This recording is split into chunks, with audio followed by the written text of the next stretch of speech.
A veces nos preguntamos, profesor, nosotros estudiantes, y usted nos explique que por qué en Colombia se habla de bandidos, gamonales, y qué tiene esto que ver con las cuestiones y nuestra libertad. Si ya se nos habló de libertad en las épocas de nuestros héroes. Y bueno, si se quiere los estudiantes, sí, podemos decir que podemos hablar de libertad, pero esta palabra es muy difícil, porque en la práctica prácticamente no se da en ningún sistema económico, ni social, ni político, ni siquiera después de la independencia y las luchas nuestras, porque tendríamos que explicarlo de la siguiente manera.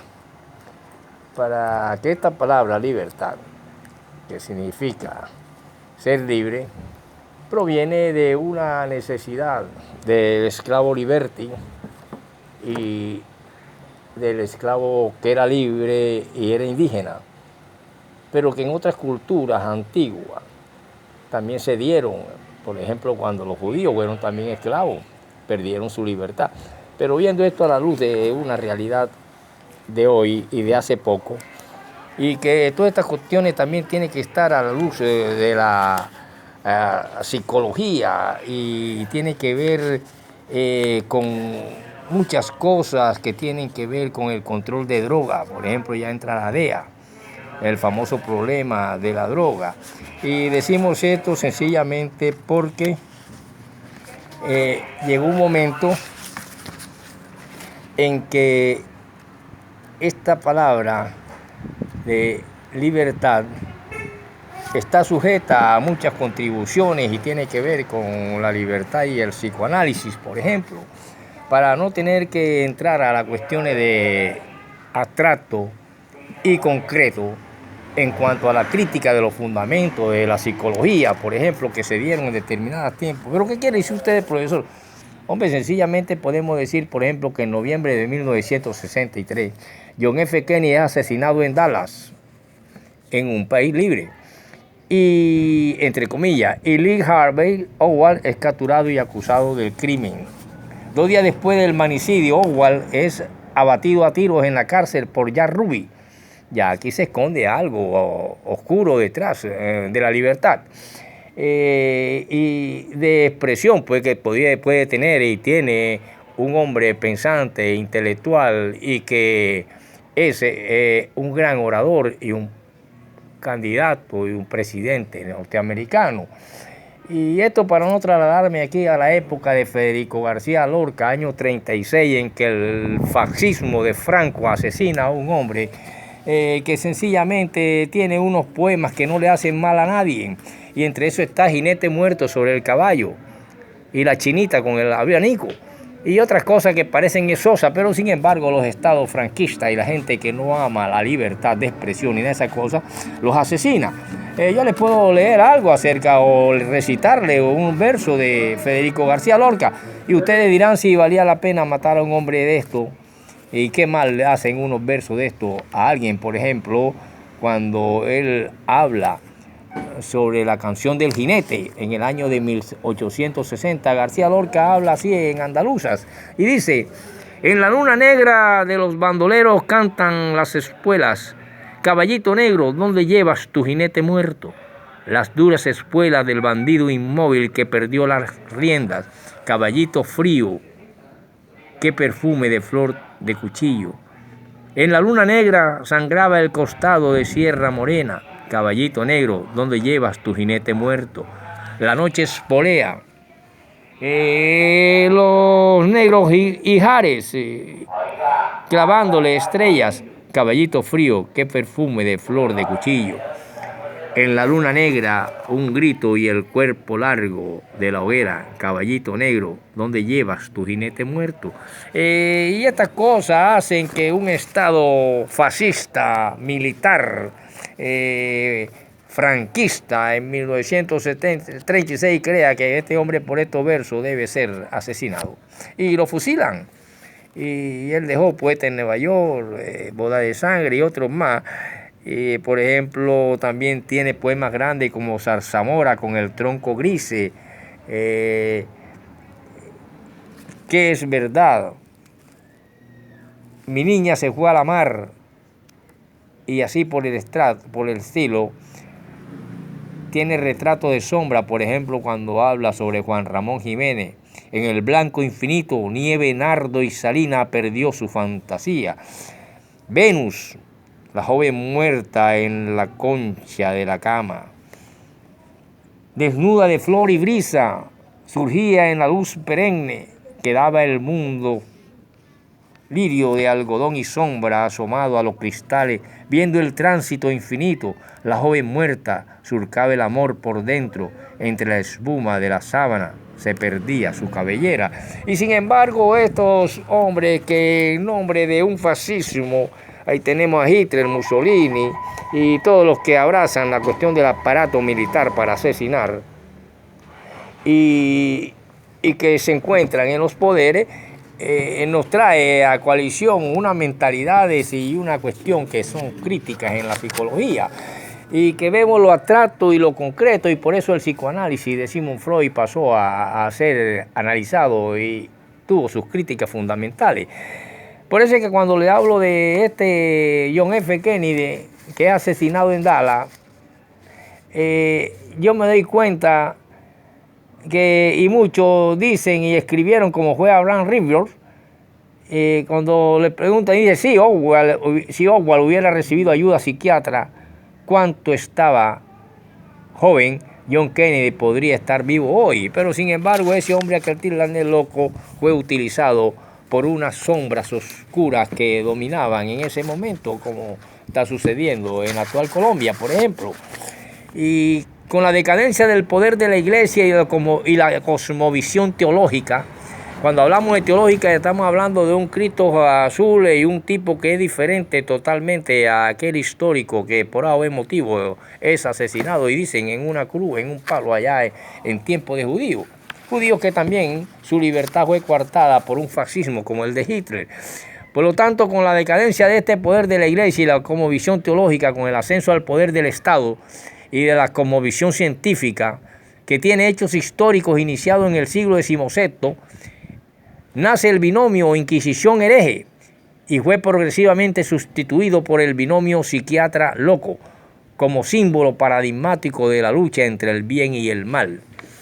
Y así la libertad se vio bastante fragmentada, se vio bastante cuestionada, y no se pudo más que socialmente la sociedad y el Estado fascista de las diferentes épocas y en cuna y casa de la libertad del mundo como era Estados Unidos, suceden así muertes como la de John F. Kennedy, y entonces entra la cuestión que se conoce como libertad y psicoanálisis.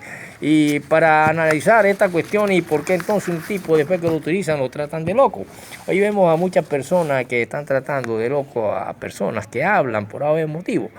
Y por lo tanto el gran encierro de los locos, como lo llama Mike Foucault, Michael Fox, es el que escribe El péndulo también, que en 1961 comentó que el decreto del rey Luis XIII de Francia dio lugar a la fundación del Hospital General, y que una mezcla de prisión y manicomio donde eran recluidos los locos en ese entonces, las personas abandonadas, los pobres y los indigentes que no encontraban un lugar en la sociedad.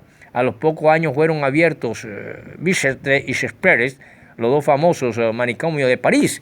En Alemania, el sistema estatal de hospitales mentales fue inaugurado en 1805 con la siguiente declaración del príncipe Karl August Humbert: el Estado debe ocuparse de todas las instituciones para enfermos mentales, tanto para el mejoramiento de los afortunados como para el avance de la ciencia. Siglo y medio más tarde, con esta doctrina aceptada, y por eso hablamos de la libertad y el psicoanálisis, la crítica de los fundamentos de la psicología. Vemos como un Oswald es utilizado por la mafia politiquera de los Estados Unidos en sus prácticas, y luego es tratado de loco y bueno, y así pasan años después del asesinato de Kennedy y hasta nuestros días.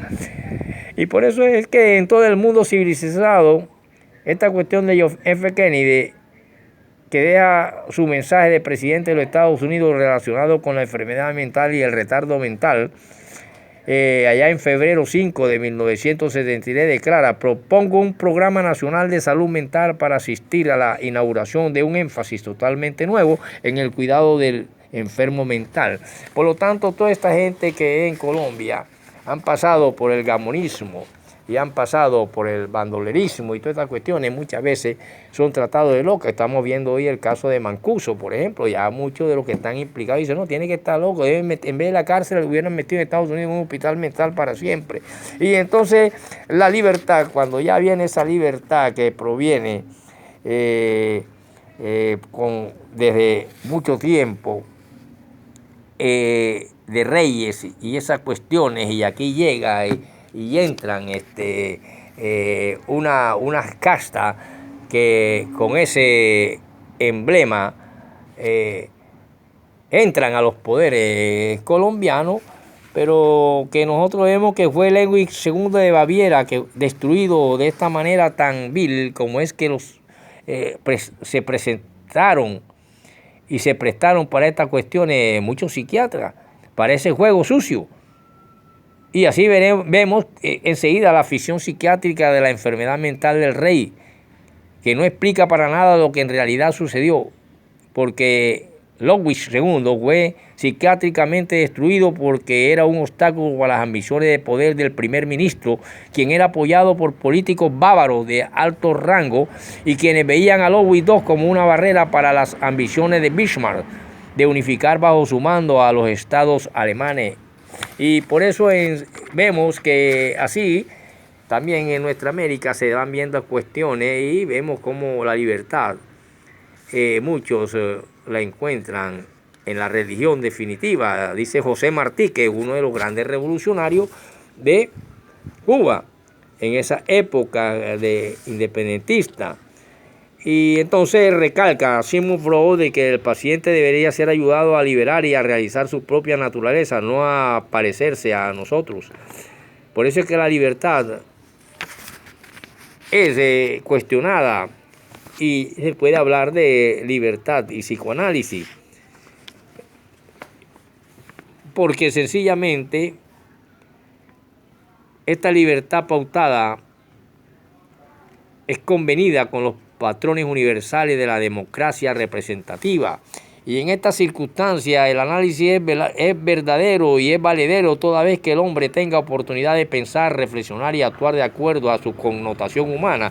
Pero sin embargo, en un fractismo, en un fascismo, en un musulmanismo, en un hitlerismo, no se puede hacer ni un simple beso poético, ni una cuestión sexual poética, ni un sencillo y santo verso, porque en esos fascismos como el de Franco, el de Hitler, el de Mussolini, donde también se habla de libertad, porque se cree que ese es el Estado libertario, te asesinan a un poeta sencillamente porque dice que bella es la madrugada. Y así por el estilo podemos analizar esta cuestión para ver cómo en Colombia, cuando ya vemos libros atrevidos como el que le analizo de libertad y psicología, vemos que esta palabra de libertad también tiene que ser analizada a la luz del psicoanálisis, porque se piensa y se logra convencer que en nuestra era, por ejemplo en la era de la Inquisición, resulta que todos esos reyes y mandamases de las religiones, con esa Inquisición, ellos no lo consideran una locura, pero sí es una locura alguien que por A o B motivo trata y cuestiona la libertad de la iglesia, por ejemplo, para causar mal, para hacer el mal. Y sin embargo, nace la Inquisición y ahí está. No ha pasado nada y sigue en los países que susodichos libres, pero que nacen normas, leyes, decretos, que en última instancia la libertad está sujeta a los estados que rigen con sus leyes, y se considera malo todo lo que no está sujeto a la regla, a la norma, a la ley.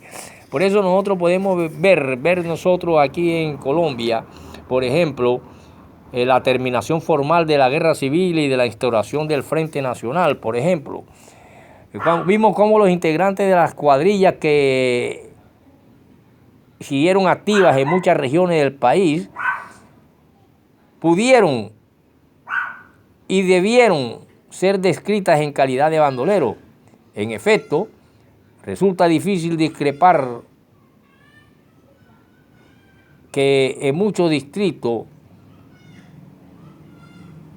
pueden y deben ser descritos todos como en calidad de bandolero, y así estos rótulos y estas cuestiones de loco, bandolero, cuestiones que son utilizados en un momento dado, cuando ya llega la ley, están fuera de las cuestiones de libertad y son sujetos. Por ejemplo, estamos viendo hoy en día el caso de Mancuso. Muchos ya de los que están implicados en la cuestión dicen que está loco, que él tiene que meterlo en un cuartel psiquiátrico y no en las cárceles de Estados Unidos, después que lo enviaron precisamente a las cárceles de Estados Unidos. Por eso es que nosotros vemos que en el año de 1958 a 1965, aquí en Colombia, se constituye lo que se conoce como el vasto y formidable acontecimiento de el género en la historia occidental del siglo XX, porque las cuadrillas en armas de la última fase de la violencia estaban conformadas en su abrumadora mayoría por bandoleros. Es asimismo incuestionable que el bandolerismo fue una manifestación social y política, y a ello se debe el hecho de que proporcione un cuerpo único de materiales que ayudan a entender y a desenmascarar las relaciones entre el bandolerismo como fenómeno de masa y la economía y la política y la protesta social. Es decir, la relación entre los que llama el Estado bandolero, los campesinos y los gamonales por una parte, y entre todos ellos el Estado por la otra. Y acá aparecen nombres ya desde tiempos anteriores, tiempos como Pumarejos, gente que estuvo antes y después del Frente Nacional, y esas convulsiones y esas cuestiones las que hacen que en una Colombia se hable de violencia de un tiempo y que se hable de bandoleros y gamonales y campesinos. Pero me lleva a lágrimas como un hombre que dice unos versos tan hermosos tenga que ser fusilado por un franquista o un hombre fascista como Mussolini, como Hitler y como Franco en España, sencillamente porque dice versos como el siguiente: la soltera en misa, bajo el Moisés del incienso adormecida, ojos de toro te miraban, tu rosario llovía, con ese traje de profunda seda, no te muevas, Virginia, de los negros melones de tus pechos, el rumor de la misa. Y así fue fusilado Federico García Lorca por escribir versos. De tal manera que, ¿cuál libertad?